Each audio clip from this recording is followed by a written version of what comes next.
প্রিয় শ্রোতা বন্ধুরা, আজকের এই ভিডিওটা আমাদের দেশের প্রত্যেকটা যুব সমাজের জন্য দেখা খুবই জরুরি। প্রিয় বন্ধু, ভিডিওটি স্কিপ না করে আপনার কিছুটা সময় ইউটিউব শর্ট, ইনস্টাগ্রাম রিলস আর ফেসবুকের ফানি ভিডিও দেখা বন্ধ করে অন্তত মনোযোগ দিয়ে এই ভিডিওটি একবার দেখুন। কথা দিচ্ছি, আপনি নিরাশা নিয়ে ফিরবেন না। এই ভিডিও দেখে কিছু না কিছু উপকার আপনার অবশ্যই হবে। আর একটি ছোট্ট অনুরোধ আপনার কাছে করব, যদি এই ভিডিও দেখে আপনি কিছুটাও অনুপ্রাণিত হন, তবেই ভিডিওটিতে একটি লাইক করে আর আমাদের প্রিয় সাফল্যের যাত্রা চ্যানেলটি সাবস্ক্রাইব করে আমাদের এই ছোট্ট পরিবারের একজন সদস্য হয়ে উঠুন। এবং ভিডিও দেখার পর কমেন্ট বক্সে লিখে যাবেন আপনার নিজস্ব কিছু বক্তব্য। আসুন ভিডিওটি আরম্ভ করা যাক। বন্ধুরা, আমাদের দেশের বর্তমান যুব সমাজ যে নেশায় বেশি আসক্ত সেটি হল হস্তমৈথুন ও কাম বাসনার নেশা। একটি রিসার্চের মাধ্যমে দেখা গেছে যে আমাদের দেশের প্রায় ৯৫%-এরও বেশি মানুষ পর্ন ভিডিও দেখার প্রতি আসক্ত। ধরুন মহিলার যদি ৩২% হয়, তবে পুরুষের প্রায় ৬৩%।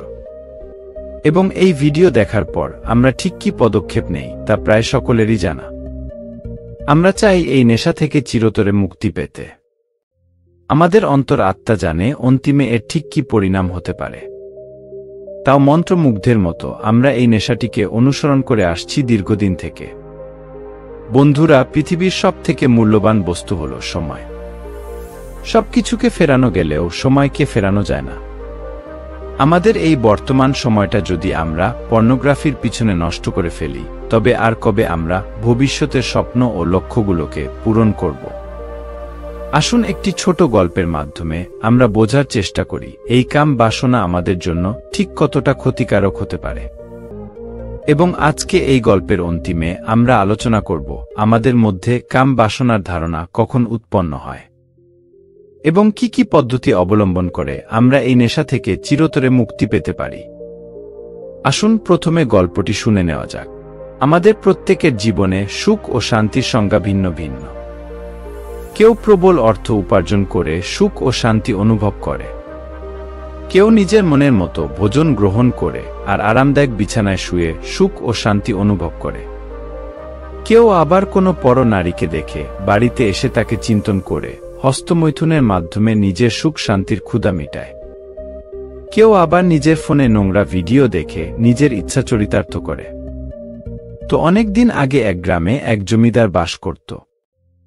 তার একটি মাত্র পুত্র ছিল যার নাম ছিল বিবেক। সে পড়াশোনাতে মেধাবী ছিল, রূপের দিক থেকেও সে দেখতে ছিল অতুলনীয়। ধন সম্পদেরও কোনো কমি ছিল না তার। তবে তার একটিমাত্র মানসিক সমস্যা ছিল। সে ছিল যৌনতার প্রতি আসক্ত। কোনো পরনারীকে দেখে তার মধ্যে কামের ধারণা তীব্র হয়ে উঠত। আর যখন তার মাথায় এই কামরূপী রাক্ষস জাগ্রত হতো, তখন সে সব কিছু ভুলে গিয়ে শুধু নিজের উদ্দেশ্য চরিতার্থ করতে ব্যস্ত হয়ে পড়ত। তো একদিন তার পিতার কাছে একটি গরিব চাষির মেয়ে কাজের খোঁজে আসে। তার পিতাও তাকে কাজে রেখে দেয়। ঘর মোছা, কাপড় কাচা, রান্না করা, বাসন ধোয়া, এইসবই ছিল সেই মেয়েটির প্রধান কাজ। মেয়েটি দেখতেও ছিল খুবই সুন্দর। একদিন দুপুরবেলা মেয়েটি রান্নাঘরে ঘর মুছছে, ঠিক এই সময় বিবেক রান্নাঘরে প্রবেশ করে এবং সেখানে মেয়েটিকে দেখে তার প্রতি আকর্ষিত হয়ে পড়ে। তার মাথায় কাম বাসনার নেশা চড়ে যায় আর সে কোনো দিকে না তাকিয়ে দৌড়ে গিয়ে মেয়েটির হাত ধরে টানতে টানতে তাকে নিজের রুমের ভেতরে নিয়ে যায়। তারপর দরজা বন্ধ করে দেয়। মেয়েটি জোরে জোরে চিৎকার করতে থাকে। সেই সময় বাড়িতে আরও অন্যান্য চাকর সহ তার বাবা মাও উপস্থিত ছিল। সকলেই মেয়েটির চিৎকার শুনে দৌড়ে যায় বিবেকের দরজার দিকে এবং জোরে জোরে দরজায় ধাক্কা দিতে থাকে। বাইরের এই হই হট্টগোলের শব্দে বিবেকের সম্বিত ফিরে আসে। তখন সে চিন্তা করে, হে ঈশ্বর, এটা আমি কি করতে যাচ্ছিলাম। সে তৎক্ষণাৎ মেয়েটির উপর থেকে সরে রুমের এক প্রান্তে গিয়ে হাঁটুর উপর মাথা রেখে বসে পড়ে আর এক মনে বলতে থাকে, হে ঈশ্বর, এ আমি কি ভুল করে বসলাম। আমি এতটাই বাসনার প্রতি আসক্ত হয়ে গেলাম যে কোনো দিকে আমার নজরই পড়ল না। মেয়েটি তাড়াতাড়ি দরজা খুলে দৌড়ে ছুটে গেল গ্রামের মোড়লের কাছে বিচার চাইতে। গিয়ে মোড়লকে জানালো জমিদারের ছেলে তাকে জোর করে রুমে নিয়ে গিয়ে ধর্ষণ করার চেষ্টা করেছে। মেয়েটির এই কথা শুনে গ্রামের মোড়লও খুব রেগে গেল, বলতে লাগল জমিদারের ছেলের এই আচরণ, কালকেই সভা বসিয়ে বিবেককে উচিত শাস্তি দেওয়া হবে। যথারীতি পরের দিন সভা বসানো হল। এদিকে বিবেকের মান সম্মান সব প্রায় এক নিমিষে ধুলোয় মিশে গেল। সে আর কারোর কাছে মাথা উঁচু করে দাঁড়ানোর অবস্থায় রইল না। তার পিতাও এই ঘটনার পর তাকে ত্যায্য পুত্র করে দেওয়ার সিদ্ধান্ত নিল। ভেতরে ভেতরে হিংসা, অপমান ও লজ্জার আগুনে বিবেক যেন পুড়ে যেতে লাগল। ঠিক এই সময় দুজন সিপাই জমিদারের বাড়িতে এসে বিবেককে ধরে নিয়ে গেল মোড়লের কাছে। বিবেক হাতজোড় করে মোড়লকে বলতে লাগল সে ইচ্ছে করে এই কাজটি করেনি, এই কাজটি সে করেছে অচৈতন্য অবস্থায়। তবে বিবেকের একটি কথাও গ্রামের মোড়ল শুনল না, আর তাকে অবশেষে গ্রাম থেকে বহিষ্কৃত করার সিদ্ধান্ত নেওয়া হল। বিবেকও মাথা নিচু করে বেরিয়ে এলো গ্রাম থেকে। গ্রামের থেকে বেরিয়ে অনেক দূরে এসে নির্জনে একটি নদীর সামনে বসে বিবেক কাঁদতে লাগল এবং মনে মনে অনুশোচনাও করতে লাগল।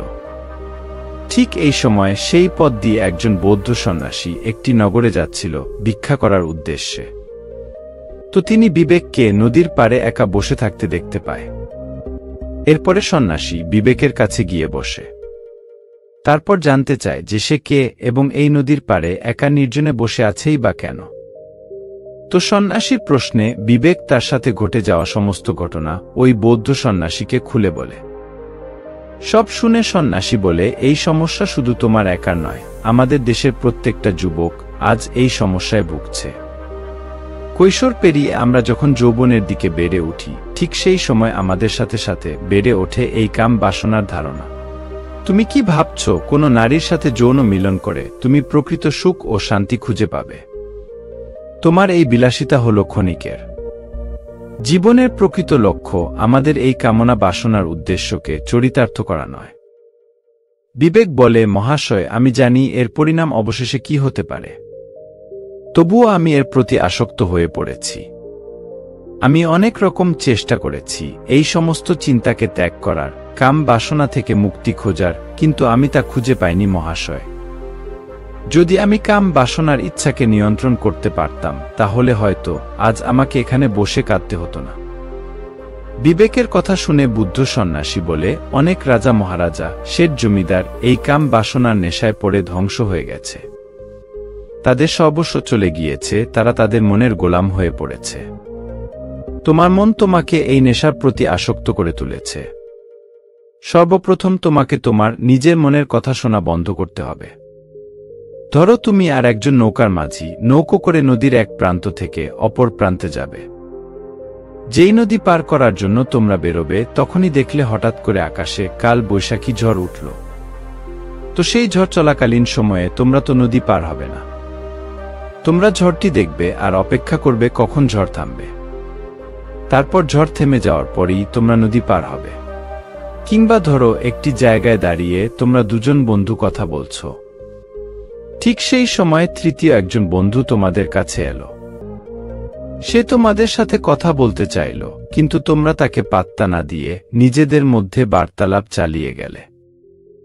তাকে গুরুত্ব না দিলে সে একটা সময় পর বিরক্ত হয়ে নিজের থেকেই সেখান থেকে চলে যাবে।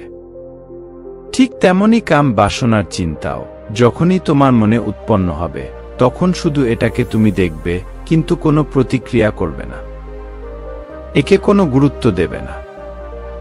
দেখবে একটা সময় পর এই ধারণাটা নিজের থেকেই শান্ত হয়ে যাবে। তোমাকে বুঝতে হবে তোমার জীবনের প্রধান লক্ষ্য কি, এবং সেই লক্ষ্য চিন্তন করে তোমাকে নিজের কার্য করতে হবে। নিজেকে ব্যস্ত রাখার চেষ্টা করতে হবে।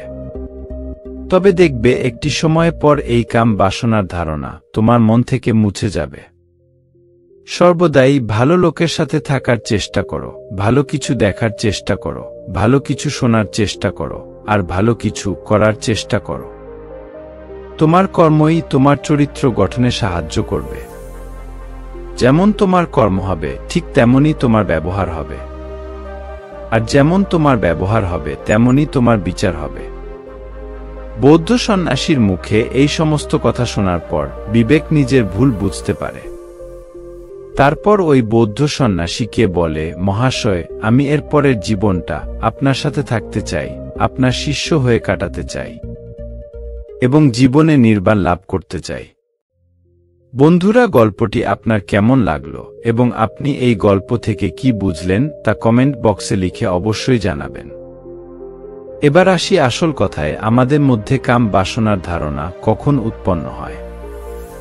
ধরুন আপনি বাইরের সমস্ত কাজ মিটিয়ে নিজের বাড়িতে একা শুয়ে আছেন। আপনার আশেপাশে কেউ নেই। আপনি কানে হেডফোন লাগিয়ে ফেসবুক অথবা ইউটিউবে ভিডিও দেখছেন। ভিডিও দেখাকালীন সময়ে এমন একটি ভিডিও আপনার সামনে প্লে হলো যেখানে চরম অশ্লীলতা দেখানো হচ্ছে। তো আপনি সেই ভিডিও দেখে প্রভাবিত হয়ে নিজের ইচ্ছাকে চরিতার্থ করলেন।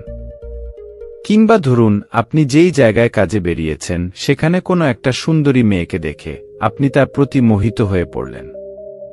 সারাদিন তাকে নিয়ে নানা রকম নোংরা চিন্তা করতে লাগলেন। তো রাতে বাড়ি এসে বিছানায় শুয়ে তাকে কল্পনা করে নিজের ইচ্ছা পূরণ করলেন। তো এইসব পরিস্থিতিতে আমাদের মধ্যে সম্ভবত কাম বাসনার ধারণা উৎপন্ন হয়ে থাকে। এবার আসা যাক আমরা কিভাবে এই কাম বাসনার থেকে মুক্তি পেতে পারি। তো বন্ধুরা, এখানে কিছু টিপস আমরা আপনাদের সাথে শেয়ার করছি। এগুলি নিজের জীবনে ব্যবহার করে আপনি কাম বাসনা থেকে মুক্তি পাবার একটা চেষ্টা করতে পারেন। প্রথমটি হলো নিজের শখ পূরণের চেষ্টা করা। আপনার নিজস্ব সময় এবং শক্তি বিভিন্ন ক্রিয়াকলাপে লাগান। আপনি নিজেকে সময় দিন। আপনি যে খেলাধুলা করতে উৎসাহী, সেটা ক্রিকেট হতে পারে, ব্যাডমিন্টন হতে পারে, ফুটবল হতে পারে কিংবা ক্যারমবোর্ডও হতে পারে। সেগুলো খেলে নিজেকে ব্যস্ত রাখার চেষ্টা করুন। বা ধরুন আপনি গল্পের বই পড়তে ভালোবাসেন কিংবা ছবি আঁকতে ভালোবাসেন। তো এগুলিতে নিজের সময় লাগিয়েও আপনি কাম বাসনার নেশাকে এড়াতে পারবেন। আর আপনি আপনার নিজের আগ্রহের কাজ করলে দেখবেন বোর হবেন না। দ্বিতীয়ত, নিয়ম মতো শরীর চর্চা ও ব্যায়াম। আমাদের মধ্যে অনেকেই আমরা শারীরিক দিক থেকে দুর্বল। তাই আমাদের প্রত্যেক দিন সকালে উঠে এক গ্লাস গরম জল খেয়ে দৌড়াতে যেতে হবে। তারপর ফিরে এসে নিয়ম মতো এক্সারসাইজ ও ব্যায়াম করতে হবে এবং পারলে বিকেলের দিকেও আমাদের এই একই কার্য করে যেতে হবে। শরীর চর্চা আমাদের কাম বাসনা নিয়ন্ত্রণে অনেকটাই সাহায্য করে থাকে। তৃতীয়টি হল ঈশ্বরের নাম স্মরণ করা। আমরা নিজেদের কর্মজীবনে এতটাই ব্যস্ত যে বর্তমানে ঈশ্বরকে ভক্তি করার সময়টুকু আমাদের কাছে নেই। আমাদের প্রতিদিন সকালে উঠে এবং ঘুমোতে যাওয়ার আগে ঈশ্বরকে স্মরণ করতে হবে। ঈশ্বরের ছবি নিজেদের ফোনের ওয়ালপেপারে আর নিজেদের রুমে ঝুলিয়ে রাখতে হবে, যাতে যখনই আমাদের মধ্যে থাকা এই কাম বাসনা রূপী রাক্ষসটি জাগ্রত হবে তখনই আমরা ঈশ্বরের ছবি দেখে কিংবা কোনো ঈশ্বরের ভক্তিমূলক সঙ্গীত শুনে ঈশ্বরের কাছে প্রার্থনা করে বলতে পারি, হে ঈশ্বর, আমাকে শক্তি দাও এই কাম বাসনা রূপী রাক্ষসের সাথে লড়াই করার। চতুর্থ টিপসটি হল পরিষ্কার লক্ষ্য নির্ধারণ করুন। বন্ধুরা, এই কথাটি তো আমরা সবাই জানি যে খালি বাসা শয়তানের আতুরঘর হয়। যতক্ষণ পর্যন্ত আমাদের কাছে কোনো সুনির্দিষ্ট লক্ষ্য না থাকবে ততক্ষণ পর্যন্ত আমরা সময় ব্যয় করতে থাকব আর আলতু ফালতু চিন্তা আমাদের মনে ঘোরাফেরা করবে, আর অবশেষে আমরা কাম বাসনার ফাঁদে পড়ে যাব। তাই এক্ষেত্রে আমাদের স্বামী বিবেকানন্দের এই বাণীটা অক্ষরে অক্ষরে পালন করতে হবে, যা তিনি যুব সমাজকে উদ্দেশ্য করে বলেছিলেন যে উঠো, জাগো এবং একটি সুনির্দিষ্ট লক্ষ্য গঠন করে সেদিকে দৌড়াতে থাকো। ততক্ষণ পর্যন্ত থেমো না যতক্ষণ না তোমার লক্ষ্য পূরণ হয়। আর এভাবে নিজের লক্ষ্য পূরণে ব্যস্ত থাকায় আমাদের মন থেকে কাম বাসনার চিন্তা দূর হবে। শেষের যে টিপসটি আপনাদের সাথে শেয়ার করব সেটি হলো নতুন কিছু শেখা। বন্ধুরা, প্রতিদিন আমাদের কাছে নতুন নতুন আপডেট আসছে, নতুন নতুন জিনিসের সাথে অবগত হচ্ছি আমরা। তাই আমাদের উচিত যতটা সময় আমরা হাতে পাচ্ছি তা নতুন কিছু করার পিছনে ব্যয় করা, নতুন কোনো কোর্স করা, নতুন স্কিল শেখা, নতুন কিছু কার্য করা, যাতে সমাজের সাথে তাল মিলিয়ে আমরা চলতে পারি। ক্রমাগত নতুন কিছু শেখা আমাদের ভবিষ্যতের জীবিকা নির্ধারণেরও একটি মাধ্যম হতে পারে। আর এইভাবেই আমরা কাম বাসনার ধারণা থেকে চিরতরে মুক্তিও পেতে পারি। তো বন্ধুরা, আজকের এই ভিডিও ও ভিডিওতে বলা টিপসগুলির মধ্যে আপনি কোনটি ফলো করে চলেন তা কমেন্ট বক্সে লিখতে ভুলবেন না কিন্তু। এতক্ষণ পর্যন্ত আপনার মূল্যবান সময় সাফল্যের যাত্রা চ্যানেলকে দেওয়ার জন্য আপনাকে অসংখ্য ধন্যবাদ।